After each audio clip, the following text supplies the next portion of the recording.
Bueno, empezamos con el síndrome de Ohtahara, que es la encefalopatía infantil precoz en recién nacidos.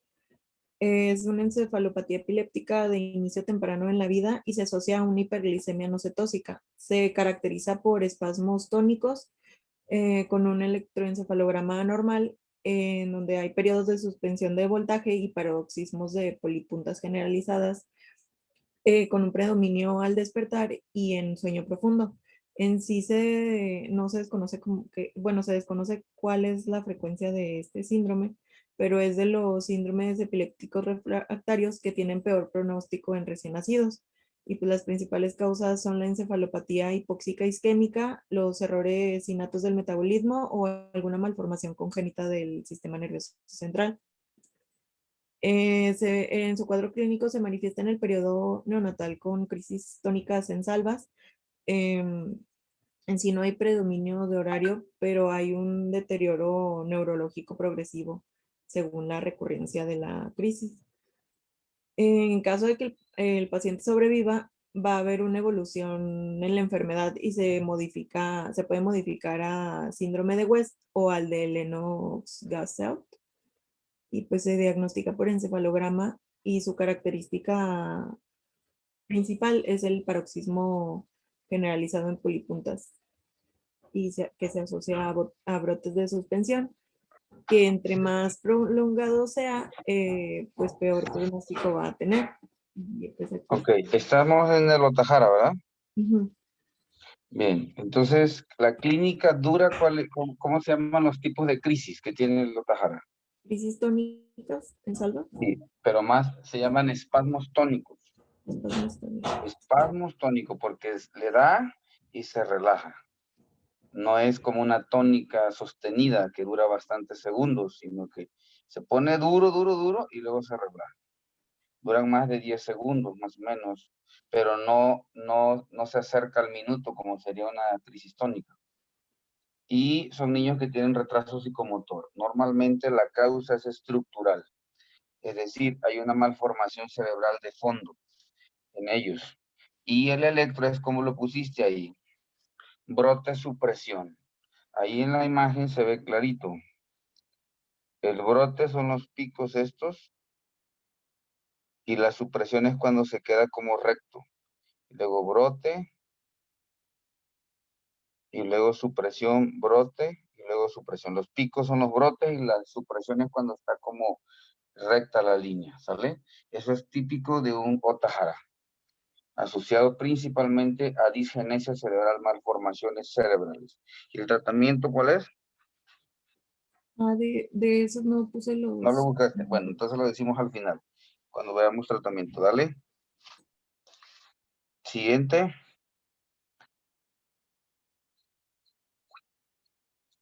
El síndrome de West, que es también un síndrome epiléptico del lactante. Este es una de las encefalopatías epileptógenas más frecuentes que va a afectar funciones motoras, sensoriales y cognitivas en lactantes. Las manifestaciones más características pues, van a ser espasmos infantiles con patrones de flexión, extensión o también pueden ser mixtos y frecuentemente se presentan en salvas, o sea, de 20 a 40 eventos, pero en periodos cortos. Los que lo tienen van a tener retraso o alguna detención en el desarrollo psicomotor que en sí va a coincidir con el inicio de las crisis. En el electro se va a observar un patrón ipsarrítmico, o sea que va a ser un patrón muy desorganizado con una amplitud de mayor de 250 microvolts, algo así, se me olvidó el nombre. Bueno, va a ser asicrónico y no va a presentar grafoelementos de sueño y paroxismos multifocales de complejos de punta onda lenta y polipuntas. Aquí se puede ver el electroencefalograma de un niño con espasmos masivos mixtos.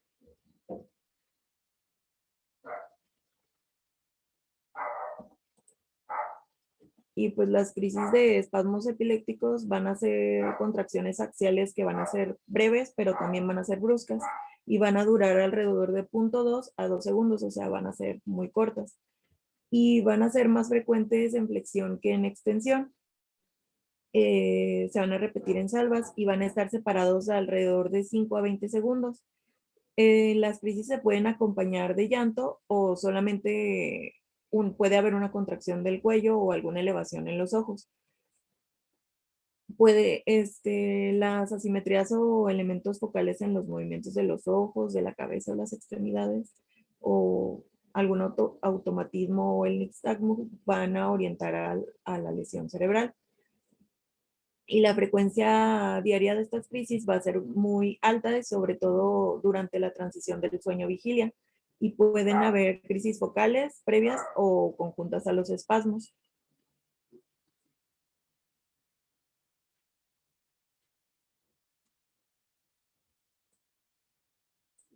Bueno, en el síndrome de Lennox-Gastaut, este va a ser alrededor del 3 al 5% de todas las epilepsias en la Espérame, infancia. Fer. Vamos ¿No? a puntualizar. El West tiene una triada. Nótenla. Ya la dijiste. El síndrome de West tiene una triada. Y es 1, espasmos epilépticos, que pueden ser en flexión, en extensión o mixtos. O sea, se extiende el paciente, estira las piernitas de las manitas, son rápidas, no es como los espasmos tónicos de Ohtahara, son rápidas, estas duran 1 o 2 segundos. Puede ser en flexión, es decir, que se encoge o se dobla el tronco del paciente y las manitas y los bracitos, o pueden ser combinados. Ese es el primer dato, espasmos epilépticos. 2, retraso psicomotor. Todos los pacientes van a tener retraso psicomotor. Y 3, es un electroencefalograma con un patrón clásico que se llama ipsarritmia. Esa es la triada de el síndrome de West. ¿Ok? Y un 60% de ellos van a pasar a Lennox-Gastaut, que es el que sigue. 6 de 10 van a pasar a este síndrome. ¿Síguele? Sí.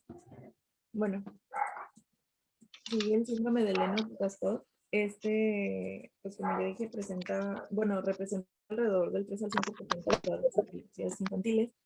Su triada característica son van a tener crisis en diversos patrones, retraso mental y un electroencefalograma con complejos punta onda lenta de 1.5 a 2 Hz dentro de un ritmo de fondo desorganizado.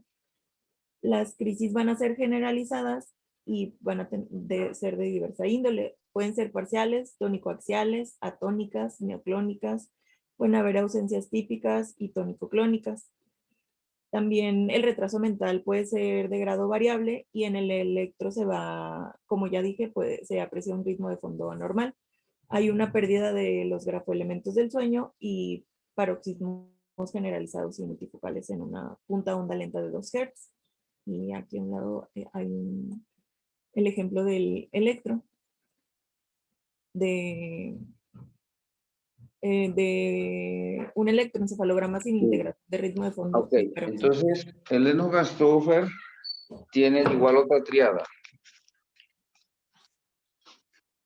¿Alguien la sabe antes que se las diga? Yo encontré una, doctor. ¿Cuál es? Crisis de diversos patrones, retraso mental y electroencefalograma con complejos de P, onda lenta de 1.5 a 2 Hz dentro de un ritmo de fondo desorganizado. Así es, muy bien. Irene, andas afilada, Irene. ¿Qué estás estudiando? ¿Qué? ¿O has leído mis apuntes? Lo encontré en un artículo, doctor, no sé si se Esa es la triada. Se llaman crisis polimórficas. Es decir, que son crisis de diversas formas. Pero puede tener de todas. Atónicas, clónicas, tónico-clónicas, neoclónicas, atónicas, ausencias. Pero las que deben de estar siempre presentes son las tónicas axiales.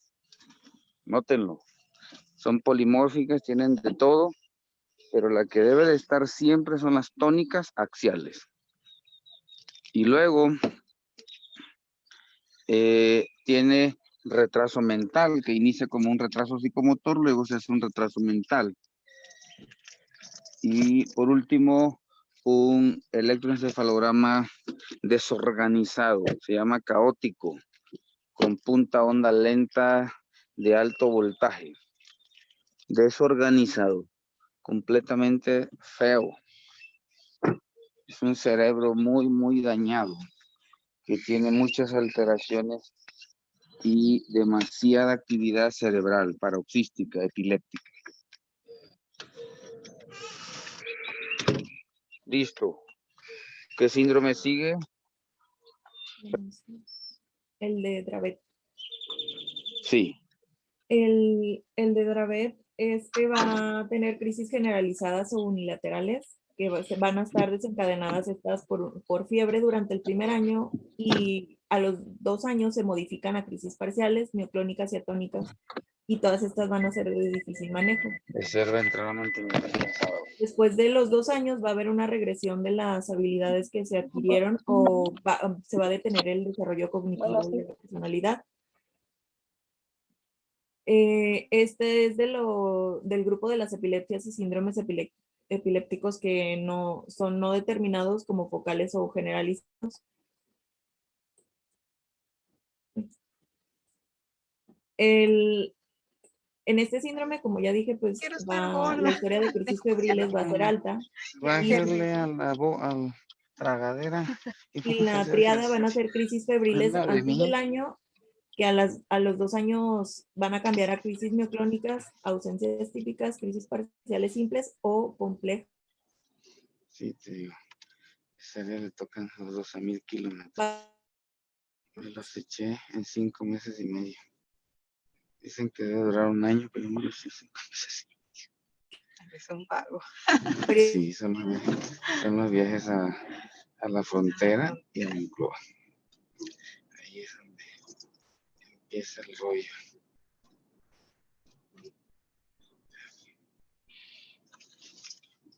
Es que nomás de la frontera son más de 1,000 kilómetros en un viaje. Y a Moncloa son 600 kilómetros. Imagínate. Con eso tengo. Eso podría ser. Bueno.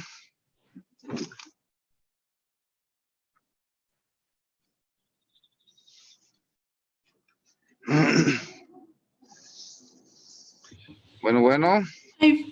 Ahorita vuelve Fernanda, es que la sacó el internet, pero ya está entrando. Ok. Sí. Ok. Entonces está explicando el síndrome de Dravet. ¿Qué otro nombre tiene ese síndrome?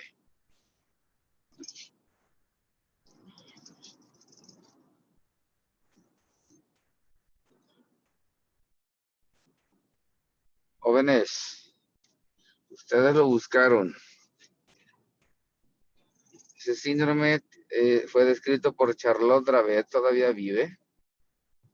La hemos visto en los congresos, pero ¿qué otro nombre recibe? Porque a los gringos no les gusta poner el síndrome de la persona que lo describió, les gusta, lo hablan en genérico. ¿No es epilepsia mioclónica severa de la infancia? Así es, ese es. Epilepsia mioclónica severa o grave de la infancia, también llamado síndrome de Dravet. Ok, y entonces el nombre dice todo. El tipo de crisis son crisis mioclónicas, pero son graves, son progresivas. Normalmente coinciden con una aplicación de la vacuna, con fiebre o con algún baño de agua caliente, lo describen los papás. Ahí le inicia, como que ese es un disparador. Y puede empezar con crisis febriles, pero luego son crisis afebriles, pero todas son mioclónicas y se pueden agregar algunas otras como las tónicas, las clónicas, pero la característica es mioclonía, es una epilepsia mioclónica grave porque no se va a quitar tan fácil, es severa, es progresiva, es resistente al tratamiento, tienen retraso psicomotor o retraso mental normalmente, y es un tipo de enfermedad genética asociada a canales. Es una canalopatía. Bien, ¿ya regresó Fer?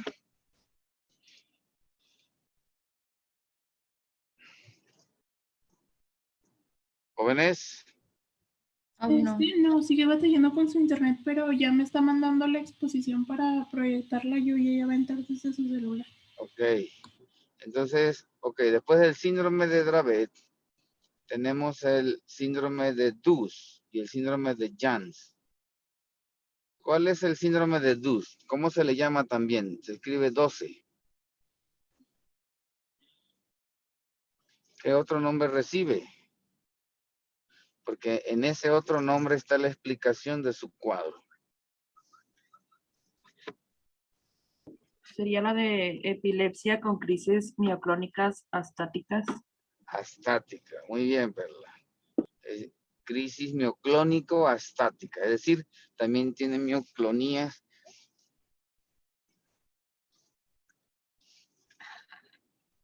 Tiene mioclonías, pero esta también tiene crisis astáticas, que son las atónicas. Es decir, tiene sacudidas musculares, que son las mioclonías, y tiene crisis atónicas, es decir, el niño puede tener caídas totales, se cae completamente, o tiene caídas de cabeza, que se llaman en inglés drops head attacks, ataques de caída de cabeza. Pero las características son las mioclonías y las crisis atónicas. Es un síndrome epiléptico. También es de difícil control, porque las mioclonías son crisis de difícil control, son duras de tratar. No es tan fácil de quitarlas. Y es algo que caracteriza a estos niños. Normalmente son de edades preescolares o escolares, en la primaria o en el kinder. Luego tenemos el síndrome de Jans. ¿Qué otro nombre recibe el síndrome de Jans? Es el de epilepsia mioclónica juvenil. Exactamente. Estoy tocando todas las mioclónicas, ¿eh? Estas son de niños de primaria o de secundaria. Son niños con mioclonías, que son sacudidas musculares, ya sea de alguna parte del cuerpo o durante el sueño. Mioclonías. Son sacudidas musculares. Pero en adolescentes o en pubertos también son de difícil control. La característica es que le da durante la pubertad o la adolescencia. Luego tenemos el síndrome de Gibbons.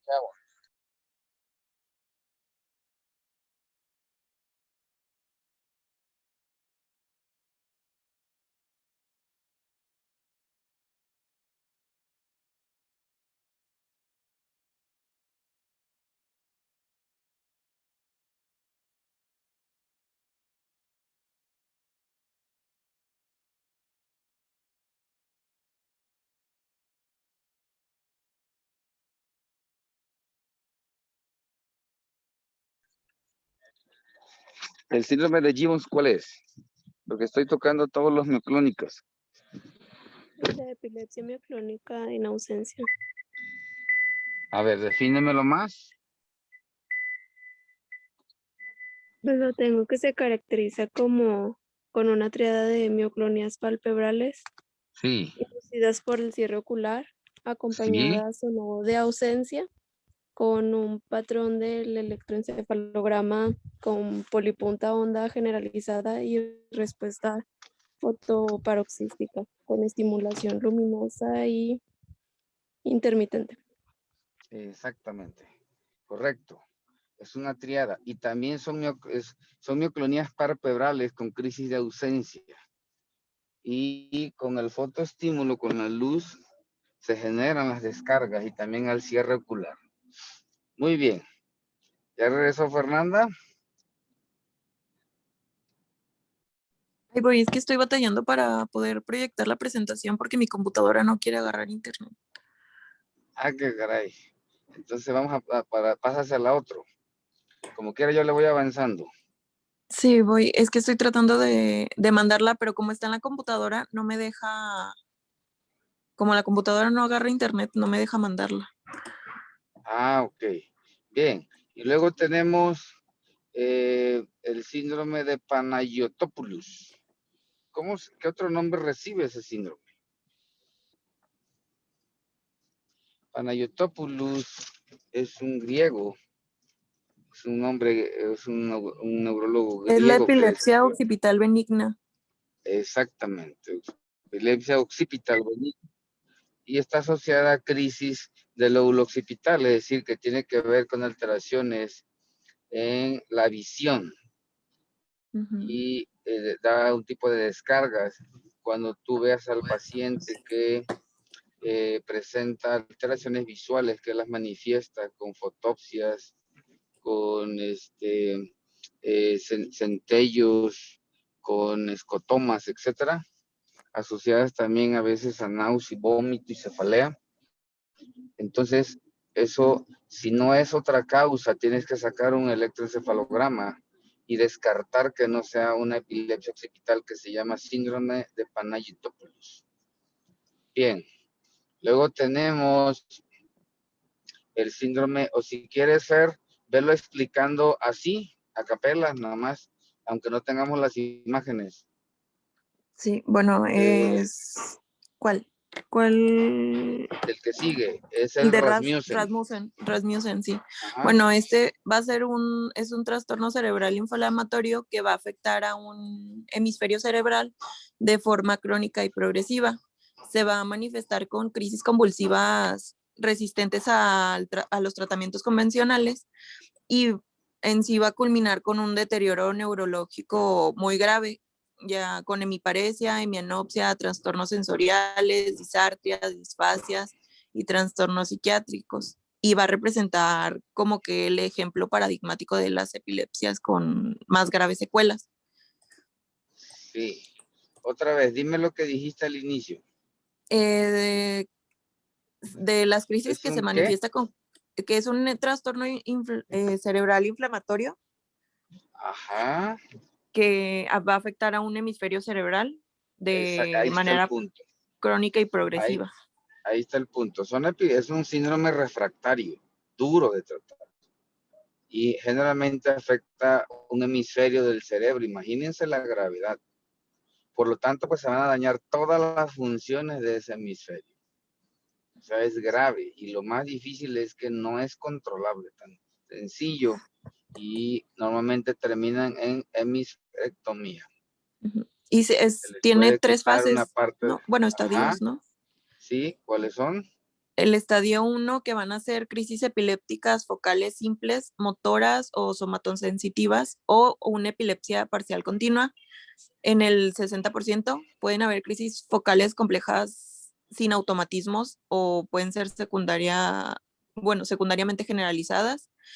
Hay una progresión y persistencia durante el sueño y hay mayor frecuencia y duración asociada a hemiplegia posictal y hay un deterioro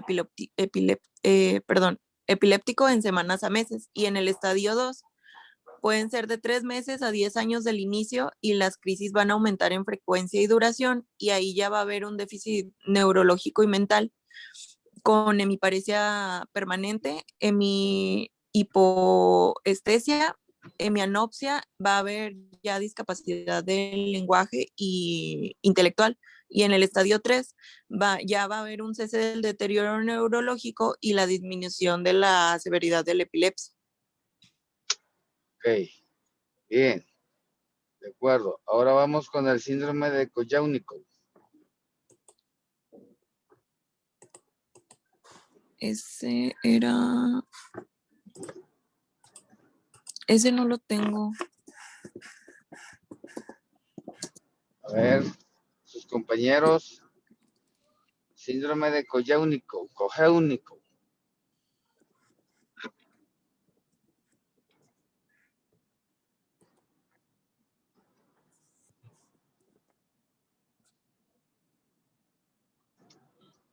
Hay 2 síndromes más que vamos a tocar. Búsquenlos rapiditos en estos 5 minutos que nos quedan. ¿Ese cómo se escribe? Es que ese no lo tengo, doctor. Es ruso, con K. Kojáunikov. Busquen otro, por favor. Síndrome de Landau-Kleffner. Landau-Kleffner.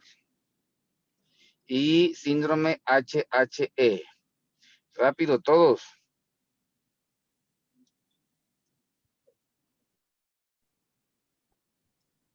El de Landau-Kleffner dice que es una encefalopatía epiléptica relacionada con la edad en la que se produce una regresión del desarrollo, especialmente en el dominio del área del lenguaje y donde las anomalías del electroencefalograma se localizan sobre todo en las regiones temporoparietales. Sí, correcto. El síndrome de Landau-Kleffner también se llama afasia epiléptica adquirida, porque pierden el lenguaje. Las crisis no son como las otras, solamente que deja de hablar el niño, va regresándose hasta que se queda mudo. Y empiezas a investigar y te encuentras con que tiene descargas temporales, como ya lo dijiste, ok. Y luego está el síndrome HHE. ¿Cuál es ese? Es el síndrome de hemiconvulsión, hemiplegia, epilepsia. Se Ajá, ahí caracteriza está. por Ajá. la aparición de este en el curso de una enfermedad febril en niños menores de 4 años y de crisis epilépticas clónicas de larga duración que van a afectar a un hemicuerpo. Exactamente. H es hemiepilepsia porque es focal de un solo lado del cuerpo. Hemiplegia, pues porque tiene hemiplegia, y epilepsia porque es una epilepsia, ¿ok? HHE. Y por último está el cojáunico. Ese no me sigue sin salir. No sale. Escríbelo con K, O, J, E, W, N, I, C, O, C, K. Seca. Cojáunico. Ya, creo que ya. CU creo que es. Son niños con una lesión conocida en la región rolándica y Ajá. existe daño neurológico estable, salvo si la lesión aumenta, por ejemplo, en tumores. Es una epilepsia parcial continua. Eso, esa es la característica. El Rasmussen, pues ya dijimos que es todo el hemisferio, ¿verdad? Normalmente disparadas por virus. Pero el cojáunico es una epilepsia focal continua, o sea, todo el tiempo hay descarga. Todo el tiempo. Todo el tiempo, o sea, y realmente no hay medicamento que funcione tanto, y lo bueno es que no afecta tanto al niño, pero el cerebro tiene descargas constantes. Y faltaría un último, aunque no es un síndrome, es un tipo de epilepsia, que es la epilepsia rolándica, porque ahorita lo acabas de mencionar. ¿Cuál es la epilepsia rolándica? Es una epilepsia que tiende a ocurrir en las primeras horas de la mañana. Implica Sí, al levantarse. sacudidas, entumecimientos o hormigueo en cara o lengua. Tiende a ocurrir, bueno, como ya dije, primeras horas de la mañana o justo antes de acostarse por la noche. También pueden ocurrir durante el sueño y las convulsiones se pueden detener entre los 2 y 4 años después de haber iniciado el síndrome, pero puede continuar durante la pubertad. Sí, sigue todo el homúnculo de Penfield, el área rolándica, y son parestesias en la lengua, en la cara, a veces están torcidos que no pueden hablar, están trabados y amanecen así porque normalmente es al despertar. Ok, y por último, nada más para que lo tengan como cultura general, ¿qué es pignolexia? ¿Qué es la pignolexia?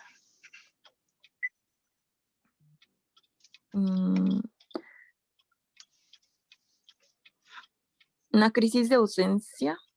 Ajá, esas son las crisis de ausencia de qué, infantil o de qué edad.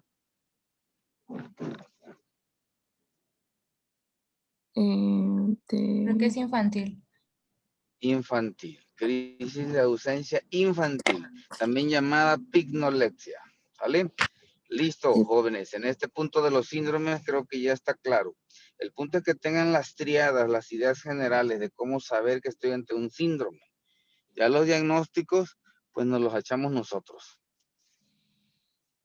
Ahora, ¿qué sigue, Fer? El diagnóstico y el tratamiento, ¿verdad? Eso lo vemos mañana. Sí, busco el diagnóstico en general, es que eso no me había dicho entonces para buscarlo. Sí, el diagnóstico implica la clínica, los videoelectroencefalogramas y las neuroimagen. Ahora usamos resonancia, PET, SPET, espectroscopía y gamagrama, pues ya lo saben ustedes, ya lo vimos. Sí. Y si no, pues le dices a Sandra que te ayude. Sí.